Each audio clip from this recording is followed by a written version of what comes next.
నిజామాబాద్ జిల్లా బోధన్ పట్టణంలోని అంబేద్కర్ చౌరస్తా వద్ద మార్చి 1వ తేదీన మాదిగ అమరవీరుల దినోత్సవం సందర్భంగా మాదిగ ఉద్యమ అమరులకు పూలమాలలు వేసి ఘనంగా నివాళులర్పించారు. ఈ సందర్భంగా ఎంఎస్పీ జిల్లా నాయకులు సురేష్ మహాజన్, ఎంఆర్పీఎస్ బోధన్ నియోజకవర్గ ఇన్ఛార్జ్ లక్ష్మిగారి బొమ్మయ్య మాదిగ మాట్లాడుతూ ఎంఆర్పీఎస్ ఉద్యమం 1994 జూలై 7న ఏర్పడి నేటికి 30 సంవత్సరాలు అవుతుందని, ఎస్సీ వర్గీకరణ సాధనకే అలుపెరగిన పోరాటం చేస్తుందని, నాటి నుంచి నేటి వరకు కేంద్ర రాష్ట్ర ప్రభుత్వాలు మాదిగల ఉద్యమంపై ద్వంద్వ వైఖరి వల్ల, నిర్లక్ష్యం వల్ల, మోసపూరిత వైఖరి వల్ల మాదిగ యువత లక్ష్య సాధనలో భాగంగా ప్రాణాలను సైతం కోల్పోవడం చాలా బాధాకరమని తెలిపారు. ఈ కార్యక్రమంలో ఎంఎస్పీ జిల్లా సీనియర్ నాయకుడు సురేష్ మహాజన్, ఎంఆర్పీఎస్ బోధన్ నియోజకవర్గ ఇన్ఛార్జ్ లక్ష్మిగారి బొమ్మయ్య మాదిగ, ఎంఆర్పీఎస్ నాయకులు సాయిలు మాదిగ, అబ్బయ్య మాదిగ, గంగాధర్, రవి, వినోద్, సాయిలు పోషెట్టి తదితరులు పాల్గొన్నారు.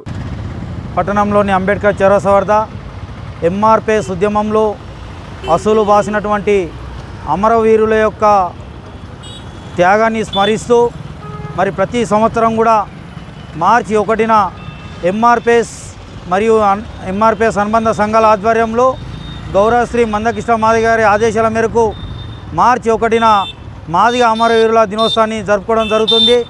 ఎందుకంటే 2009 మార్చి 1న ఆనాటి కేంద్ర ప్రభుత్వము, రాష్ట్ర ప్రభుత్వాల యొక్క నిర్లక్ష్య వైఖరికి నిరసనగా మాదిగ యువసేన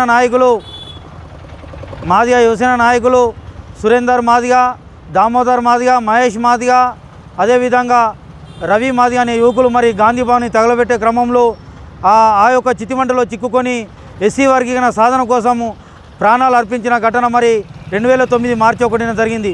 మరి నాటి నుండి ఎంఆర్పీఎస్ ఉద్యమంలో అసలు బాసినటువంటి మాదిగ అమరవీరుల యొక్క త్యాగాలను స్మరించుకోవడానికి మార్చి 1న మాదిగ అమరవీరుల దినోత్సవాన్ని జరుపుకోవడం మానవదిగా.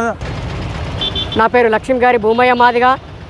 నేను బోధన్ నియోజకవర్గ ఎంఆర్పీఎస్ ఇన్ఛార్జిగా పనిచేస్తున్నాను. ఈరోజు మార్చి 1వ తేదీన అమరుల సంస్మరణ సభ వాళ్ళని మేము గుర్తు చేసుకుంటూ ఏబిసిడి వర్గీకరణ సాధన కొరకై మాదిగలు అమరులైనారు.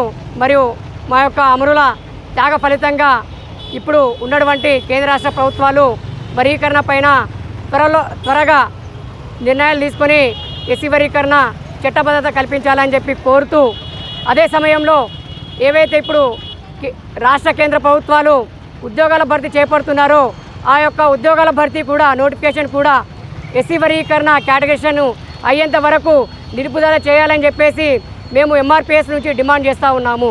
ఎందుకంటే ఇప్పటికే 30 సంవత్సరాల నుంచి మాదిగ ఉప కులాలు వివిధ రంగాల్లో నష్టపోయి ఉన్నాము.